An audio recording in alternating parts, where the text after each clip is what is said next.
जय हिंद। इन्वायरो जिज्ञासा की इस सीरीज़ में आपका स्वागत है, जो है कॉन्सेप्ट बिल्डर सीरीज़। और इसके पिछले एपिसोड में, पिछले वीडियो में हमने डिस्कस किया था कि क्या होता है नीश और क्या होता है हैबिटेट। आज हम डिस्कस करने वाले हैं कि फंडामेंटल नीश और रियलाइज्ड नीश में क्या अंतर है। अगर आपने पिछला वीडियो नहीं देखा था जिसमें मैंने डिस्कस किया है नीश के बारे में और हैबिटेट के बारे में, तो आप उसको ज़रूर देखें। उसका लिंक आपको डिस्क्रिप्शन में और आई बटन में मिल जाएगा। देखो, जो नीश है ना, वो हमें ये बताता है कि कोई स्पीशीज़ किसी पॉपुलेशन में, जो किसी स्पीशीज़ की जो पॉपुलेशन है वो उस कम्युनिटी के अंदर किस तरीके से स्पेशलाइज्ड है। बिल्कुल वैसे ही जैसे कि ह्यूमन बीइंग की सोसाइटी में मिलता है। अगर किसी शहर की हम बात करें तो आप देखते हो कि डिफरेंट लोग अलग अलग काम कर रहे होते हैं। कोई बिजनेसमैन है, कोई इंजीनियर है, कोई डॉक्टर है, कोई सब्ज़ी बेच रहा है, कोई सुनार है, कोई लोहार है। So many things are going on. बहुत सारे ट्रेड चल रहे हैं। कोई कारपेंटर है। So many things are going on. तो इसलिए जो इंडिविजुअल है सोसाइटी के अंदर, वो डिफरेंट प्रोफेशनल स्पेशलाइजेशन के कारण डिफरेंट ट्रेड्स में एक दूसरे के साथ ज़्यादा कंपटीशन नहीं करते और एक साथ स्टेबल तरीके से रह पाते हैं। लेकिन सपोज ऐसा हो कि बहुत सारे मेंबर अगर एक ही ट्रेड में स्पेशलाइज होने लग जाए, मैं इतने सारे चीज़ों का तो नाम नहीं ले रहा, एग्जाम्पल के लिए समझते हैं कि सभी लोग इंजीनियरिंग करने लग जाए। सभी लोगों ने इंजीनियरिंग कर ली, उसमें स्पेशलाइज हो गए। सभी ना कहें फिर भी मोस्ट ऑफ द पीपल ने कर ली। तो क्या होगा कि अब क्या होगा, किसी शहर के सभी लोग इंजीनियर्स हैं, तो इंजीनियरिंग वर्क जो भी आपके सामने आएगा तो वो सिर्फ कुछ ऐसे लोग होंगे जो बहुत एफिशिएंट हैं, उनको ज़्यादा प्रेफरेंस मिलेगा उस वर्क में, तो वो तो चला लेंगे अपना काम।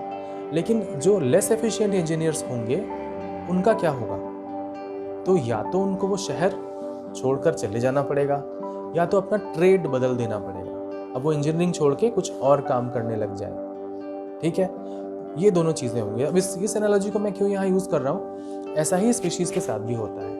स्पीशीज़ स्पेशलाइज्ड है किसी पर्टिकुलर कम्युनिटी के अंदर कुछ पर्टिकुलर काम करने के लिए या फंक्शनल रोल प्ले करने के लिए। और अगर उसे कंपटीशन फेस करना पड़ेगा तो हो सकता है कि अगर जो कॉम्पिटिटर है वो ज़्यादा मजबूत है तो उसको वहाँ से हटा दे। इसे कहते हैं एक्सक्लूजन। विटेकर ने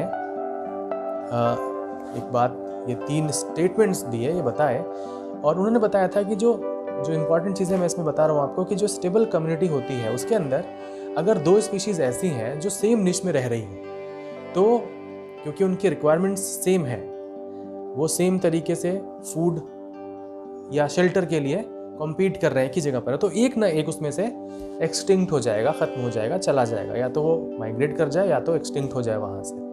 ठीक है। दूसरी बात क्या कही उन्होंने कि 2 स्पीशीज़ जो सेम रिसोर्सेज से लिमिटेड होते हैं, ठीक है, वो डायरेक्ट कॉम्पिटिटर्स होते हैं किसी भी कम्युनिटी के अंदर। वो एक दूसरे के साथ कॉम्पीट करते होते हैं फॉर द पर्टिकुलर रिसोर्सेज जो कि एक ही जगह से आ रहे हैं। ठीक है, तो हम समझते हैं फंडामेंटल नीश क्या होता है। फंडामेंटल नीश वो है जो entire range of environmental conditions है जिसके अंदर कोई ऑर्गेनिज्म सरवाइव कर सकता हो और कोई भी कंपटीशन उसे फेस ना करना पड़े। जैसे कि कंपटीशन या प्रिडेशन, यानी कोई शिकारी उसका ना हो नेचुरली वहाँ पे, या उसको फूड और शेल्टर के लिए किसी और स्पीशीज़ के साथ कॉम्पीट ना करना पड़े। तो वो पूरा का पूरा रेंज, वो एनवायरमेंटल कंडीशन, वो कहाएगा फंडामेंटल नीश। तो ये मोस्टली थ्योरेटिकल होता है। ठीक है, theoretically it is the total area where one species can live. ठीक है, तो ये एक थ्योरेटिकल हैबिटेट है। तो कभी भी ऐसा देखने को नहीं मिलता है जनरली कि ये पूरी तरह से ऑक्यूपाइड हो कभी भी किसी भी एक पर्टिकुलर दिए हुए टाइम पर। मैं रॉकी शोर एनवायरनमेंट का एक एग्जांपल आगे भी शेयर करूंगा। वहाँ पर जो थैलेमस की प्रजाति पाई जाती है वो पोटेंशियली पूरे के पूरे रेंज पर रह सकती है। ठीक है, अगर उसको किसी भी प्रकार का कंपटीशन फेस ना करना पड़े। अभी एक फिगर से हम इस चीज़ को समझेंगे। दूसरा होता है रियलाइज्ड नीश। ये क्या है? It is a part of fundamental niche, यानी एक सबसेट है फंडामेंटल नीश का, जहाँ पर वो स्पीशीज एक्चुअली रहती है। रह तो सकती है बहुत बड़ी जगह, फंडामेंटल नीश में कह रहे हैं कि बहुत बड़ी रेंज में वो रह सकती है, लेकिन रियलाइज नीश क्या है, उसका एक सबसेट है, उस बड़े फंडामेंटल नीश का एक सबसेट है जिसके अंदर वो एक्चुअली रह सकती है। ठीक है, it is a part of fundamental niche which is where a species actually occupies, which a species actually occupies in a natural community. So it is a set of conditions used by the organisms after including interactions such as predation and competition etc. ठीक है, तो दूसरे species भी इसके आसपास होंगे उस पूरे इलाके में, तो क्या होगा, कंपटीशन होगा, प्रिडेशन होगा, तो रह तो सकती है बहुत सारे रेंज में, लेकिन एक्चुअली वो जो सबसे सेफ उसका जोन होगा अब वो वहीं रह पाएगी। ठीक है, इसका एक एग्जांपल हम यहाँ समझते हैं इस फिगर में। अब देखो यहाँ क्या हो रहा है कि पहली फिगर में दिखा रहे हैं कि थैलेमस अगर सिर्फ ग्रो करता है किसी रॉकी शोर माउंटेन के आसपास, तो देखो होता क्या है, यहाँ पर थोड़ा सा समझने की चीज़ मैं बताता हूँ आपको। लो टाइड की कंडीशन जब होती है तो पानी का लेवल नीचे रहता है, और जब हाई टाइड रहती है तो यहाँ तक पहुँच जाता है। तो पानी जहाँ तक अवेलेबल है, ये थैलेमस की स्पीसीज उस पूरे के पूरे रेंज में रह सकती है थियोरेटिकली। ठीक है, लेकिन बैलेंस या सेमी बैलेंस की एक स्पीशीज होती है जो सेम जगह पर अगर पाई जाने लग जाए, ठीक है, तो क्या होगा। अब देखो यहाँ क्या हो रहा है, इन दोनों फिगर्स को कंपेयर करते हैं। तो अभी ये थैलेमस था, ये पूरे रेंज में पाया जा रहा था, यानी कि यहाँ से लेके यहाँ तक इसकी क्या है, दोनों रेंज में से क्या है जो नीश मैंने बताया आपको, ये पूरी की पूरी जो होगी ये होगी, इसकी होगी फंडामेंटल नीश। ठीक है, लेकिन एक्चुअली ये पाई जा रही है सिर्फ कहाँ, ये ऊपर का हिस्सा जो मैं दिखा रहा हूँ, सिर्फ यहाँ।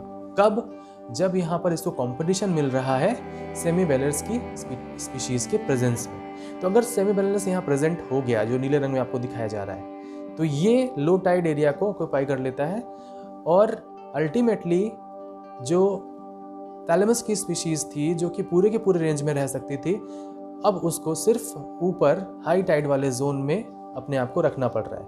क्यों ऐसा करना पड़ रहा है, क्योंकि कंपटीशन है फूड के लिए, शेल्टर के लिए, और जो लो टाइड जोन है वो अब कंपटीशन के जोन में आ गया, जहां पर बैलेनस की स्पीशीज आ गई है।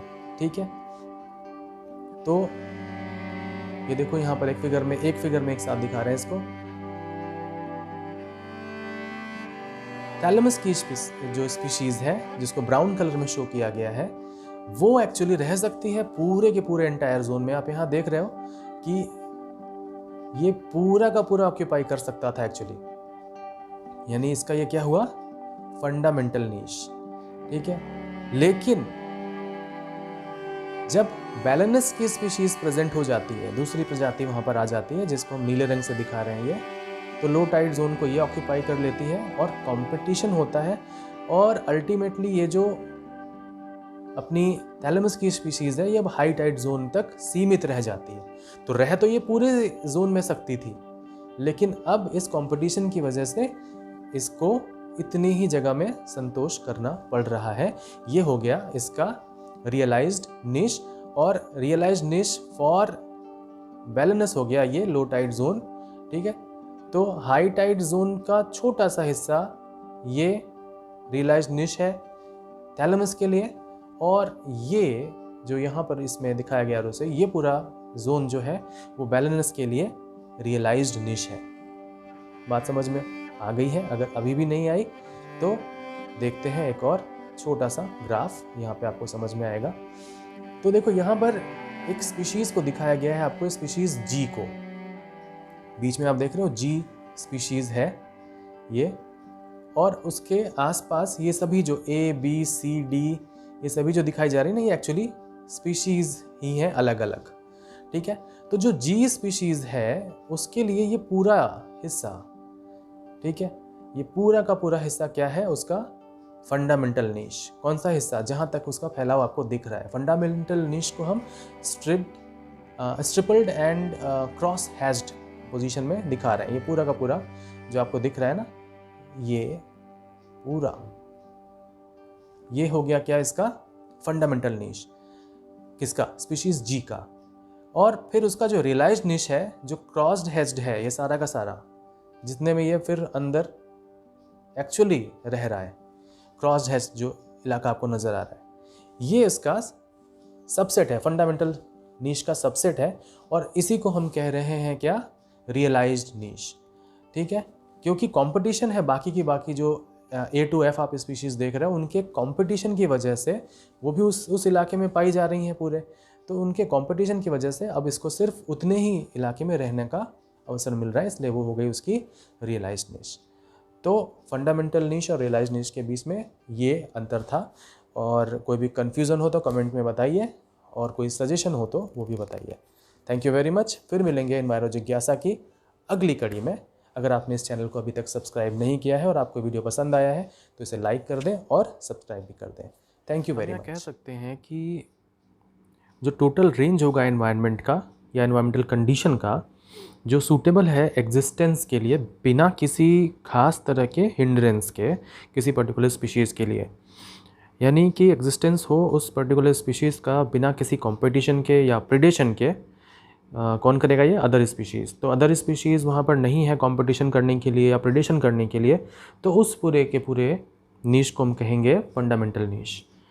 ठीक है, और फंडामेंटल नीश का वो पार्ट जिसमें वो स्पीशीज़ एक्चुअली रह रहा है, ऑक्यूपाई कर रहा है, कहाँ पर, इन अ नेचुरल कम्युनिटी, तब उसे हम कहेंगे उसका रियलाइज्ड नीश।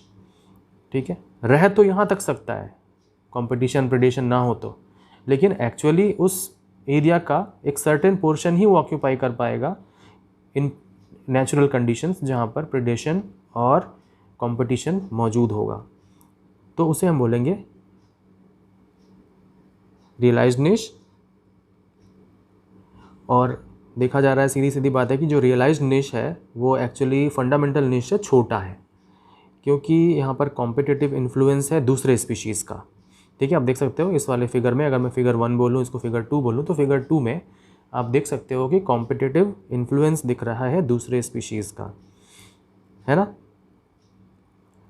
तो ये चीज़ भी सामने आती है कि जो रियलाइज्ड निश है वो कई बार बड़ी भी हो सकती है फंडामेंटल निश से, जबकि कोई ऐसी स्पीशीज़ हो वहाँ पर जो इसके ग्रोथ को बढ़ाए और बेनिफिशियल कंडीशन दे। तो ऐसा भी हो सकता है कि जो रियलाइज्ड निश है वो फंडामेंटल निश से भी बड़ी हो जाए। अगर ये स्पीशीज़ इसकी मदद कर रहे हो तो ये और ज़्यादा फैल जाएगी।